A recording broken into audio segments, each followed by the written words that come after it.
What's up, everyone? Beast Mode back here with another video, and today I got a spicy One Piece deck profile for you. I wanted to show off this canvas that I just got before it went up on the wall. It's pretty sweet, so we're going to run a deck profile right on it. How you like that? So One Piece, I've been playing for about 2 months. I've played in 6 local tournaments with this deck. This deck often, those of you who don't play, it's like a D tier deck in most tier lists. And I have won 2 locals so far with it. I think one I went 3-0, one I went 4-0, and then I have gone X and 1 at every other local with this deck. Again, I'm a new player.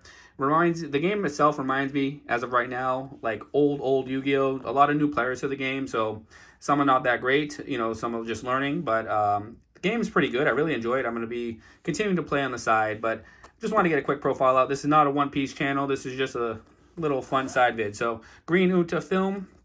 We're going to start off with the 2Ks. We got 3 Monkey D. Luffy. That's a 2K. I don't even know what its effect is. I never used it in my life. There's 3 Tony Chopper. That guy is kind of cute. You could probably play 3 if you really liked, or 4 rather. I don't know what his effect is either. Never used it. This one here, you could use if you wanted. This is also a 2K, but I have never actually played this card, so take that for what it's worth. There's 10 total of the 2Ks. You could play a few more if you wanted. Throw those over there. Let's get into the 2 costs. These are just blockers. I don't really know what their effect is. I don't think I've ever really used it. Just there for a blocker. It's like an extra summon that you can use off of the Brook. You could cut that if you wanted. This card here is not very good at all. I don't know why people play 4. It's not a good card. It's a 3 cost blocker that essentially you could do the exact same thing with the 2 cost blocker.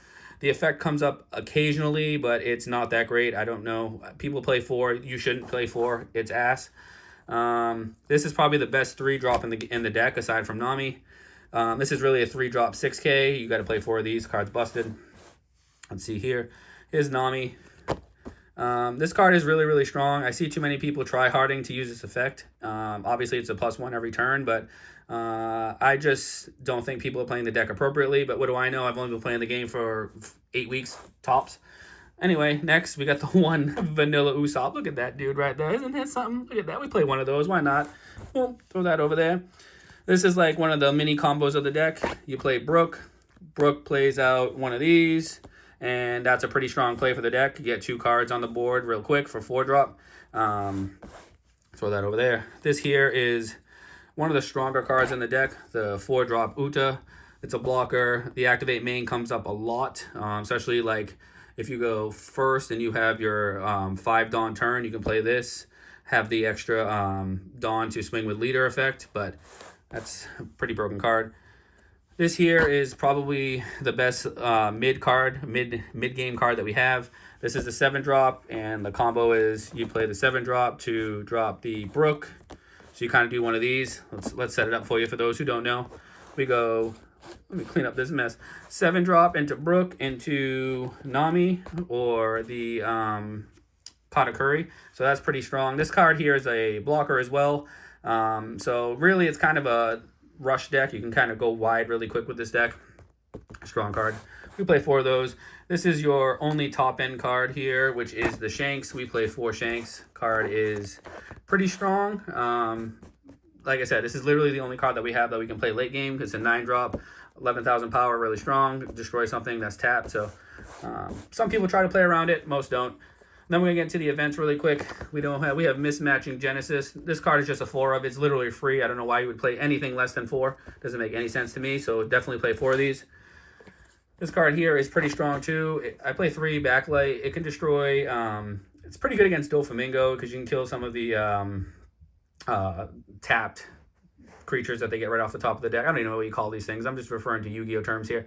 Also, you can just tap a blocker and try to swing for game. And then we play, what do we got here? We got 4 Invincible. Yeah, that might be a bit overkill. I'm not going to lie to you. I bricked up 1 time with this card. The right number is probably 3, but it's so busted that I play 4.